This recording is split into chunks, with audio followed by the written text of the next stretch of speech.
My Brother Henry. By James M. Barrie. My Brother Henry is a humorous tale about the hazards of telling little white lies that grow out of control.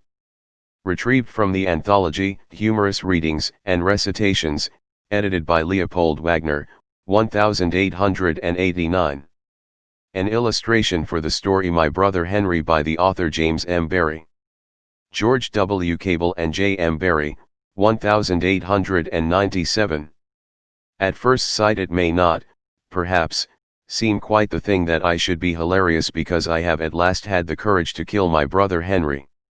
For some time, however, Henry had been annoying me.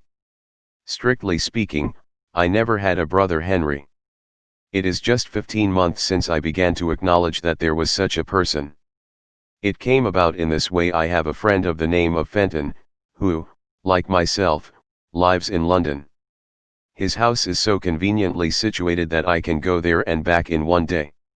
About a year and a half ago I was at Fenton's, and he remarked that he had met a man the day before who knew my brother Henry. Not having a brother Henry, I felt that there must be a mistake somewhere, so I suggested that Fenton's friend had gone wrong in the name.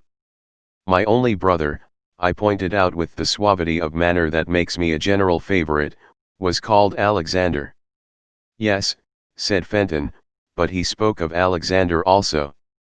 Even this did not convince me that I had a brother Henry, and I asked Fenton the name of his friend. Scudamore was the name, and the gentleman had met my brothers Alexander and Henry some 6 years previously in Paris. When I heard this I probably frowned, for then I knew who my brother Henry was. Strange though it may seem, I was my own brother Henry. I distinctly remembered meeting this man Scudamore at Paris during the time that Alexander and I were there for a week's pleasure, and quarrelled every day. I explained this to Fenton, and there, for the time being, the matter rested. I had, however, by no means heard the last of Henry. Several times afterwards I heard from various persons that Scudamore wanted to meet me because he knew my brother Henry. At last we did meet, at a Bohemian supper party in Furnival's Inn, and, almost as soon as he saw me, Scudamore asked where Henry was now. This was precisely what I feared. I am a man who always looks like a boy. There are few persons of my age in London who retain their boyish appearance as long as I have done. Indeed, this is the curse of my life. Though I am approaching the age of 30, I pass for 20, and I have observed old gentlemen frown at my precocity when I said a good thing or helped myself to a second glass of wine. There was, therefore, nothing surprising in Scudamore's remark that, when he had the pleasure of meeting Henry, Henry must have been about the age that I had now reached. All would have been well had I explained the real state of affairs to this annoying man, but, unfortunately for myself, I loathe entering upon explanations to anybody about anything. When I ring for my boots and my servant thinks I want a glass of water, I drink the water and remain indoors. Much, then, did I dread a discussion with Scudamore, his surprise when he heard that I was Henry, my Christian name is Thomas, and his comments on my youthful appearance. Besides, I was at that moment carving a tough fowl, and, as I learned to carve from a handbook, I can make no progress unless I keep muttering to myself, cut from A to B, taking care to pass along the line CD, and sever the wing K from the body at the point F. There was no likelihood of my meeting Scudamore again, so the easiest way to get rid of him seemed to be to humor him. I therefore told him that Henry was in India, married, and doing well. "Remember me to Henry when you write to him," was Scudamore's last remark to me that evening. A few weeks later someone tapped me on the shoulder in Oxford Street. It was Scudamore. "Heard from Henry?" he asked. I said I had heard by the last mail. "Anything particular in the letter?" I felt it would not do to say there was nothing particular in a letter which had come all the way from India, so I hinted that Henry had had trouble with his wife. By this I meant that her health was bad, but he took it up in another way, and I did not set him right. Ah, he said, shaking his head sagaciously, "I'm sorry to hear that. Poor Henry." "Poor old boy," was all I could think of replying. How about the children? Scudamore asked. Oh, the children, I said, with what I thought presence of mind, are coming to England. To stay with Alexander, he asked, for Alexander is a married man. My answer was that Alexander was expecting them by the middle of next month, and eventually Scudamore went away muttering poor Henry. In a month or so we met again.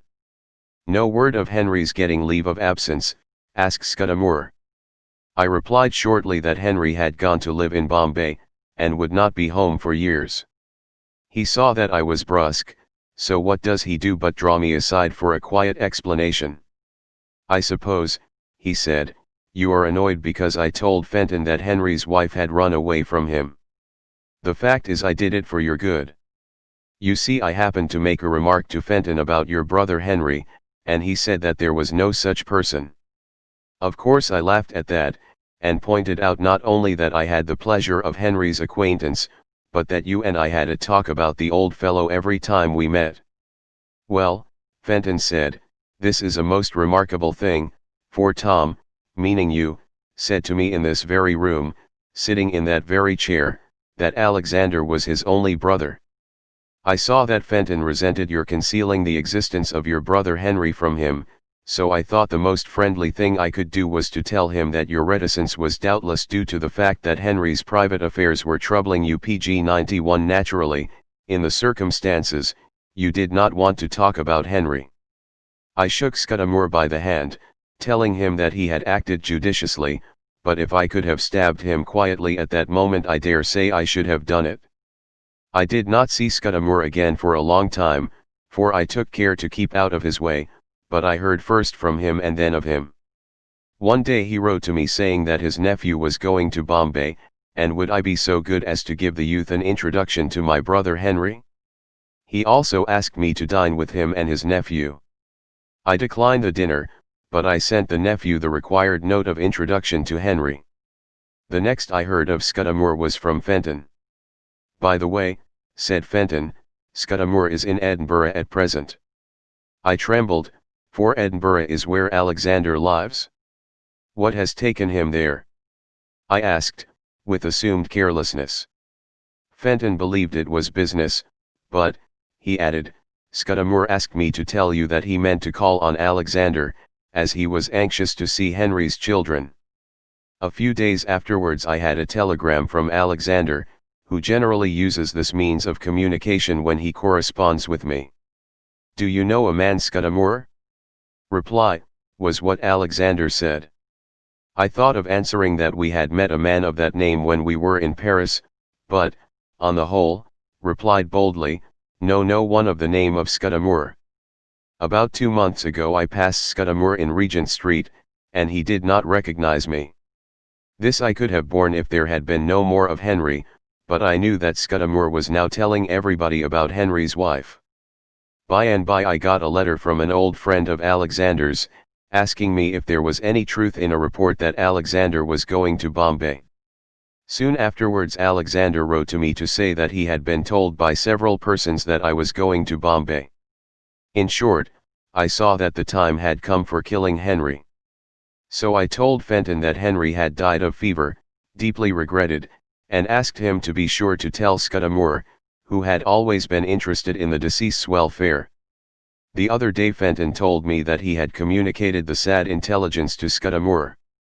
How did he take it? I asked. Well, Fenton said, reluctantly, he told me that when he was up in Edinburgh he did not get on well with Alexander, but he expressed great curiosity as to Henry's children. Ah, I said, the children were both drowned in the Forth, a sad affair, we can't bear to talk of it. I am not likely to see much of Scudamore again, nor is Alexander. Scudamore now goes about saying that Henry was the only one of us he really liked.